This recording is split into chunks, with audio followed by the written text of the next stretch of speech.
What's going on, 49er Faith, 49er fan, 49er gang? This is your boy, Niner Gang Podcast, back in the building. So definitely hit that like button, hit that subscribe button, turn on the post notifications so I can keep you up to date on any and everything San Francisco 49ers. With that being said, man, let's get right on into it. Y'all already know what it is, man. This is the Week 7 recap. So we're trying to take a look at these games, see exactly what happened, who got the brakes beat off of them, who beat the brakes off of people. All of those things are going to be talked about here. So we're going to get right on into it. So let's just start with the Thursday night game. We had the Unk Bowl, as everyone likes to call it. So there you go. Hey, what's going on, Sin? Basically, when you take a look at it, just from the standpoint of what's going on, I'm going to share my screen. Everybody that's watching me on Twitter, definitely make sure that you click the link in the bio. Subscribe to the YouTube channel. That's where I can see comments and everything like that. So we'll keep that going and keep that rolling. I appreciate everybody tuning in and hanging out with your boy. So like I said, this was the Unk Bowl. That's what it was, man. Steelers versus the Cincinnati Bengals.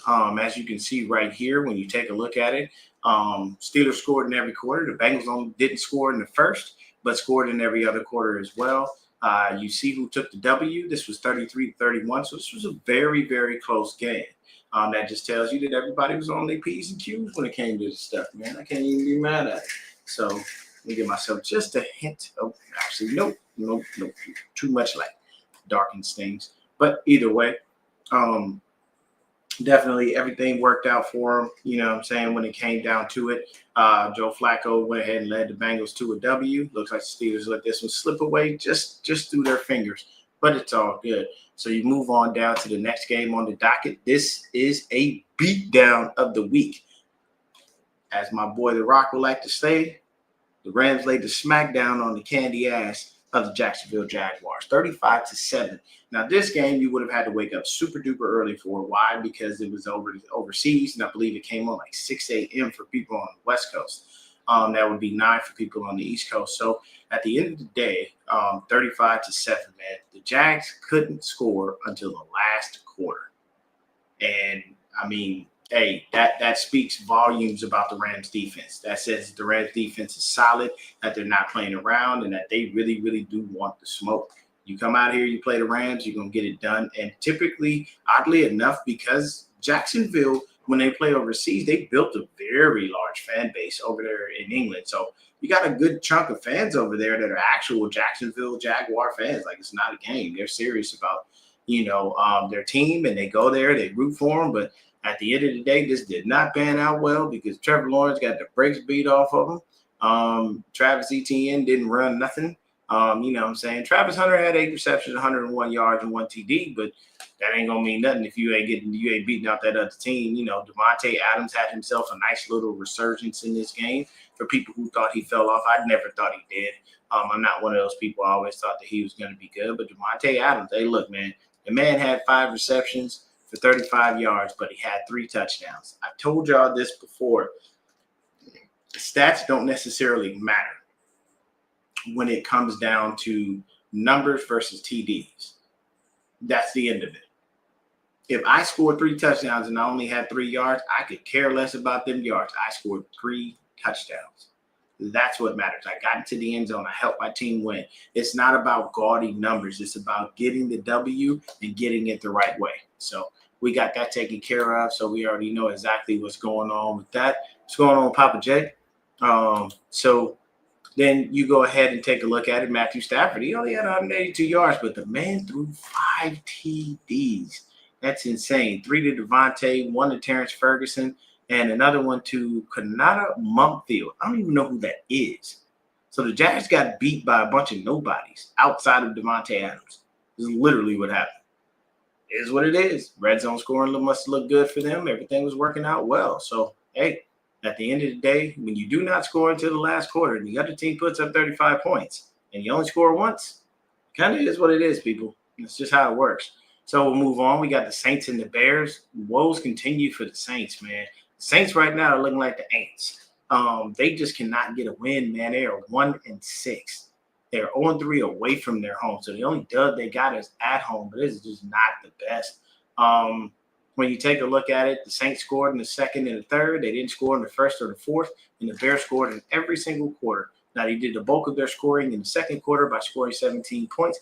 Other than that, they relied on the leg of an ex-49er kicker named Jake Moody to get them some field goals. And, Jake Moody was 4 for 4 on his field goals. 2 extra points made. So he was 100%.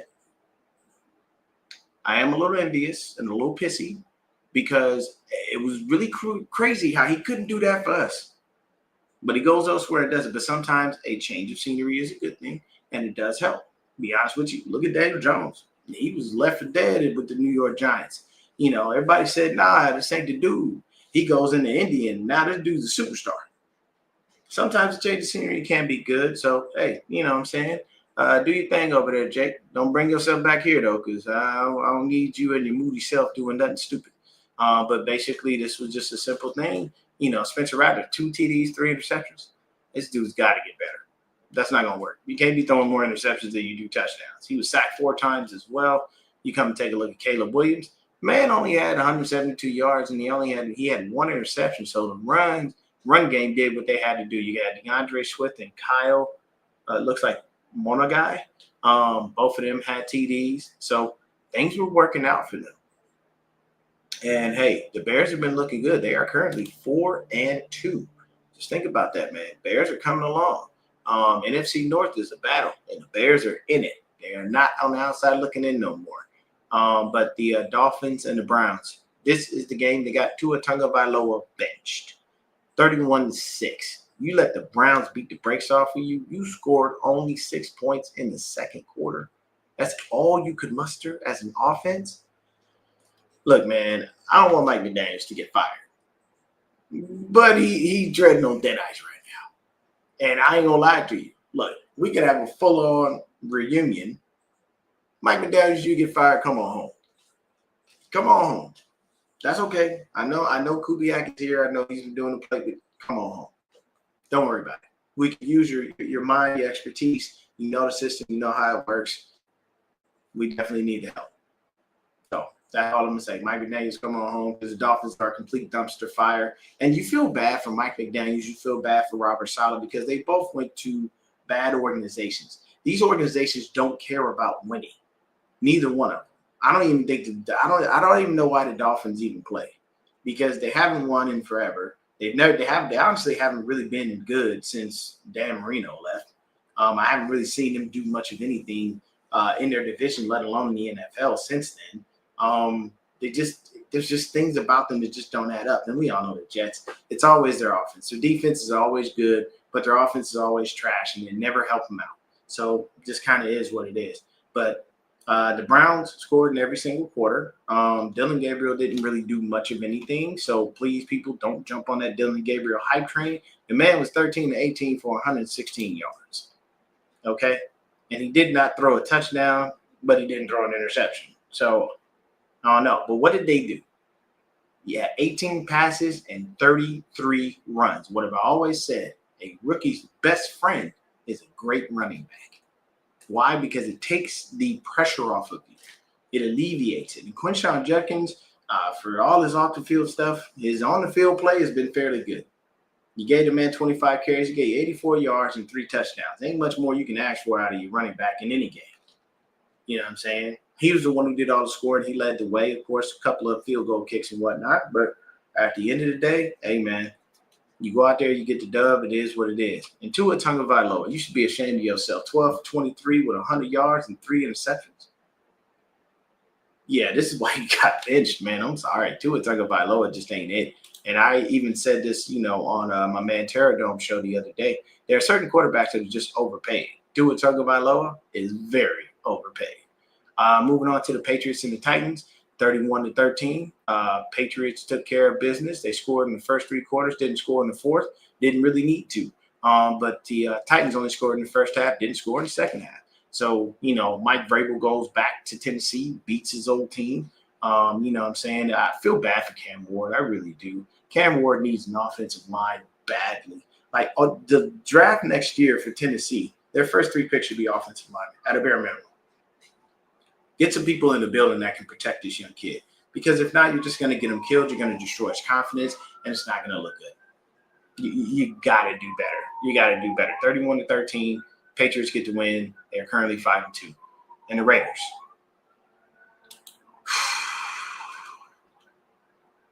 This is bad, y'all. The Raiders got donutted by the Chiefs. Typically, divisional games are harder, and it's not as easy of a win. But they just got donutted by the Chiefs. They just got beat. The Chiefs didn't even have to score in the fourth quarter. The Raiders I don't know, man. I don't know what's wrong with the Raiders or what the issue is, man. But, I mean, when you get beat 31-0, and they basically took the fourth quarter off just to be polite. That's messed up. That's all I'm going to say. It's a little messed up. You know what I'm saying? You got to figure out what's going on with Raiders. Pete Carroll, I don't know. Maybe it's the style of coaching is old school, whatever the case may be. I have heard some rumblings that Max Crosby would like to be, sent elsewhere. He kind of calmed that down in the beginning because he thought things would be going better. But now the Raiders are basically saying, you can ask all you want. You ain't going nowhere. Because they know he's their best pass rusher. You know what I'm saying? A lot of people said the 49ers should trade for him due to the fact that we lost Nick Bosa for the year. And right now we have Bryce Huff on the mend, probably for about 2, maybe 3 weeks with a hamstring injury. Me personally, let's just keep what we got and keep the picks that we have. We don't need to give away any more picks, especially on anybody that possibly could be a 1-year rental and 1 out right after this. So unless the 49ers see something that says, hey, we can really truthfully make a Super Bowl run even with all these injuries, there is no reason in any way, shape, or form for them to actually go out and use up their draft picks on a player that's only going to be here for a year or doesn't really want to stay or doesn't fit the scheme. And I'm not saying that Max Crosby doesn't. I'm not saying Trey Henderson doesn't. But I'm just saying don't waste your picks if you don't feel like you've got something really truthfully viable that you're fighting for. And yes, we are, we are winning right now. We are, tops in the NFC. But at the end of the day, you still got to be mindful with your picks. So next game on the docket, the Philadelphia Eagles versus the Minnesota Vikings. Eagles take the dub. They scored in every single quarter, 7 points each time. The Vikings scored in every single quarter too, but they just didn't score as much as the Eagles. It's pretty much how it worked out. Jordan Mason, 15 carries, 57 yards, 1 TD. Jalen Hurts, 19 of 23, 326 yards, and 3 touchdowns. They finally let the man throw the ball, and I'm very happy that they did. Why? Because I be needing it, man. AJ Brown is on my fantasy team, bro, and it murders me when they just don't throw the ball because he doesn't get no points. So outside of that, Eagles take the dub. They keep on winning and keep on going. Very good game, though. 28-22, only by 6. It's not bad. 13-6. This was a defensive game. Panthers versus the Jets. This was a full-on defensive game just based off of that score. Jets only scored in the second and the fourth, and the Panthers scored every quarter except for the fourth. But you see it's 3-7-3-0, and then for the Jets it's 0-3-0-3. At the end of the day, this tells you these defenses are good. But it tells you the offenses have a little bit of a struggle. And this goes back to what I said about the Jets. The Jets' defense is always good. It's never the issue. The issue always comes from the offense being inept. And that's where the problem lies for the Jets. It's extremely unfortunate that these things are happening. But at the end of the day, man, you just got to be able to you got to take your lumps and keep on moving. The Jets organization is a dumpster fire. They have been for years. I don't even think they really care about winning. You know what I'm saying? I mean, the only Super Bowl they got was when Joe Namath called it. And that's that. So, the Panthers, they're on the come up. NFC South, you no longer can look at the Panthers and call them a joke. They are coming along. Rico Dowdle is real. Bryce Young is coming along. He's doing all right. But you got to respect these Panthers, man. They coming along. They trying to do some things. Next game up on the docket, you had the Giants versus the Broncos. That was a close game. That was the biggest comeback in NFL history by the Denver Broncos. They scored 33 points in the fourth quarter. They couldn't score the whole game. The Giants' defense had them locked down. And now, randomly, out of nowhere, you get them into the fourth quarter. and they put up 33 and you lose the game by 1 point, your defense has to be kicking itself. I'm sorry, you really do. Jackson Dart, 15, 33, 283 yards, 3 TDs. That ain't bad. You can't ask for much more for your quarterback. But it was that fourth quarter where every single thing came together, and the Denver Broncos pulled off the biggest win in NFL history. I'm not mad at that, man. Fantastic game. If you haven't seen it and you got NFL Plus, go back and watch it. Great, great game. So then you take a look at the next game on the docket. You got the Colts versus the Chargers. So Indianapolis comes in, beats the Chargers 38-24, man. And it's rough, man. The Chargers, you want them to win. You want to see them do it. I mean, Justin Herbert, 37-55, 420 yards and 3 TDs. What more can you ask from the guy? He gave you 21 points. You got to do something. The defense got to hold up, man. So when you take a look at it, just, quarter by quarter, Colts did all their scoring in the first 3 quarters, didn't score at all in the fourth. And the Chargers did all their scoring in every quarter except for the second. So if they would have just been able to put up at least another, you would have had to score at least, 14 points because you definitely was out there, man. That's what you needed. You needed 2 tutties.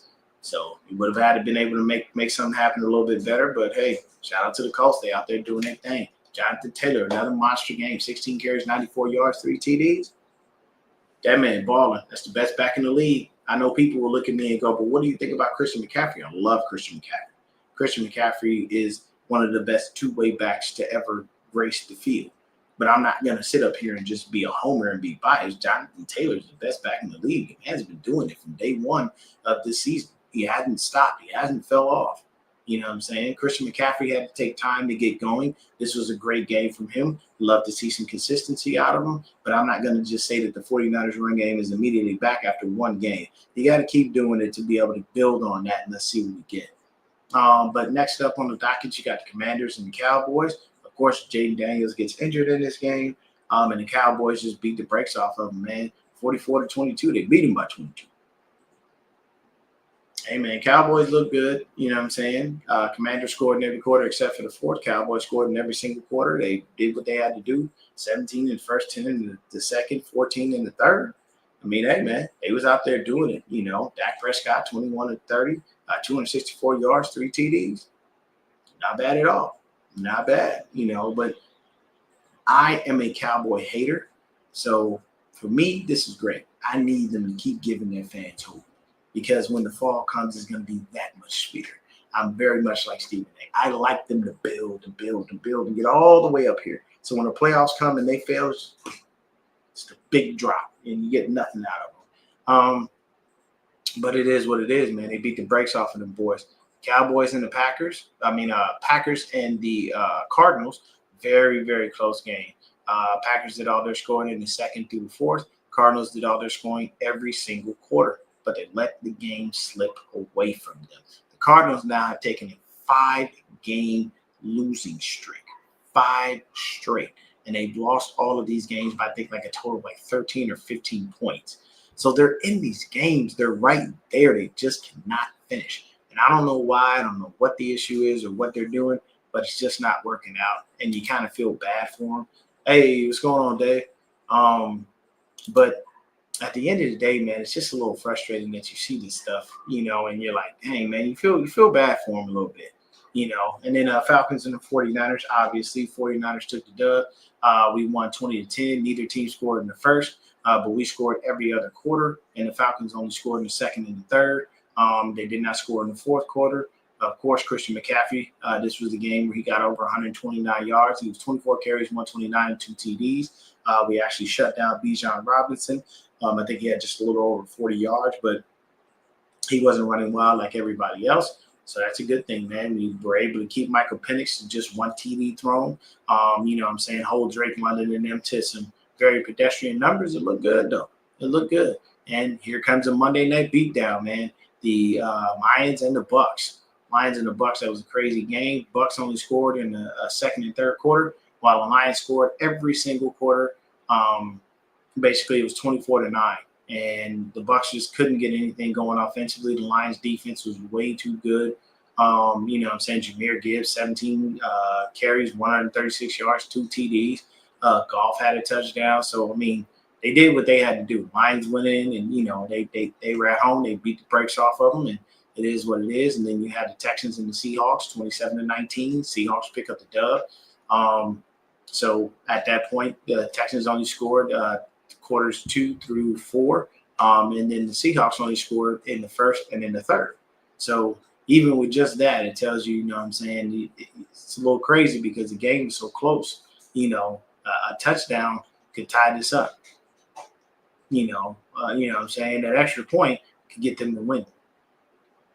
So there are just things that can happen, you know what I'm saying? Well, not to get them to win, obviously, but it can tie the game up with the, TD and the extra point.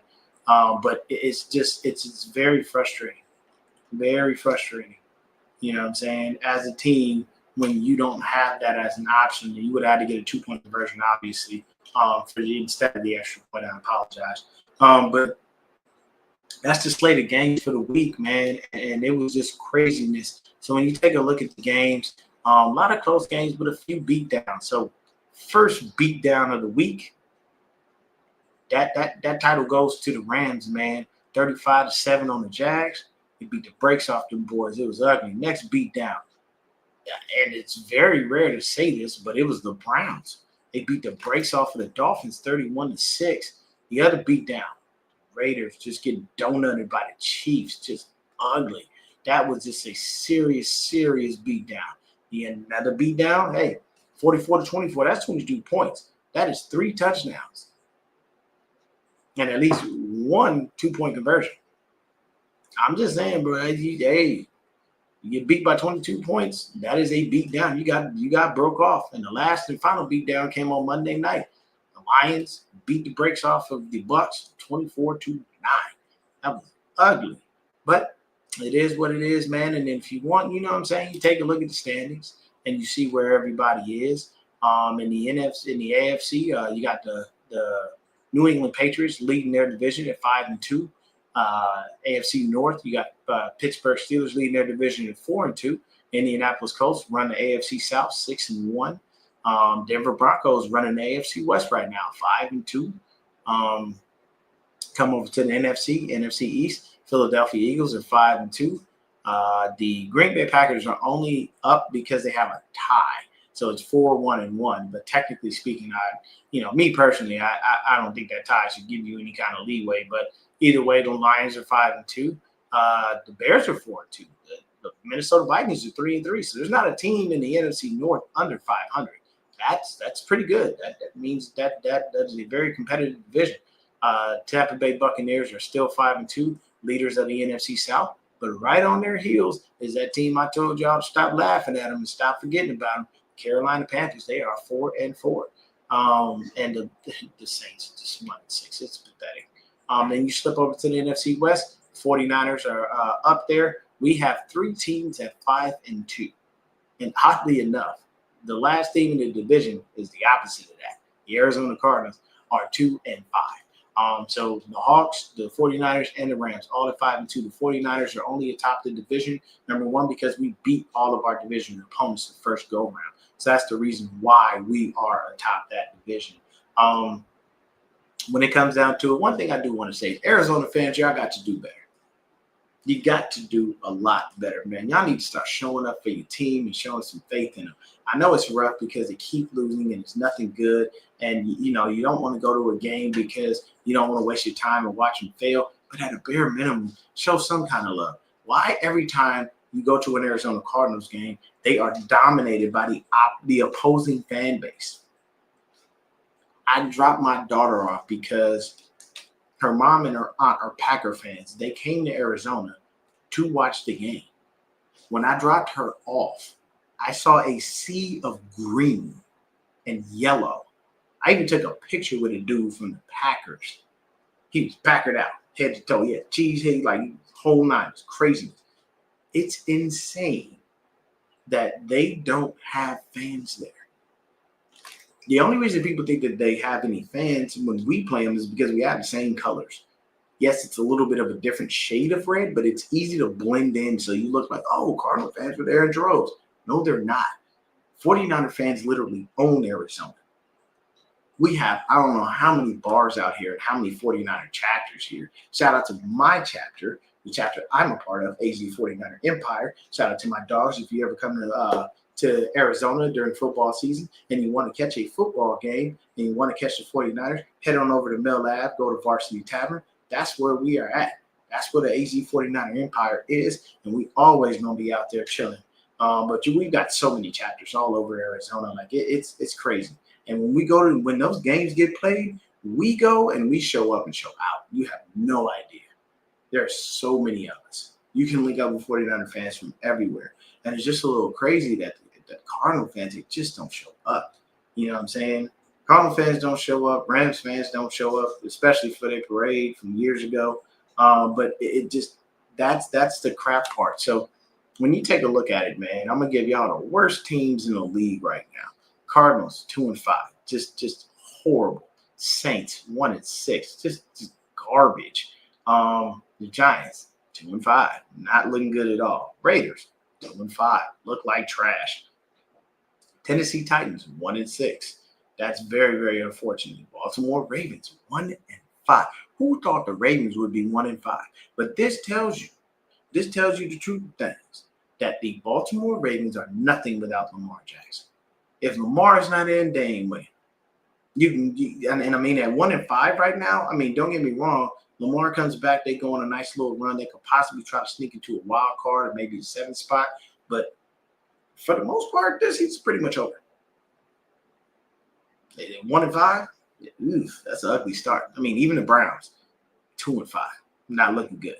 You know what I'm saying? And we all know the Browns situation. That's just a joke in and of itself.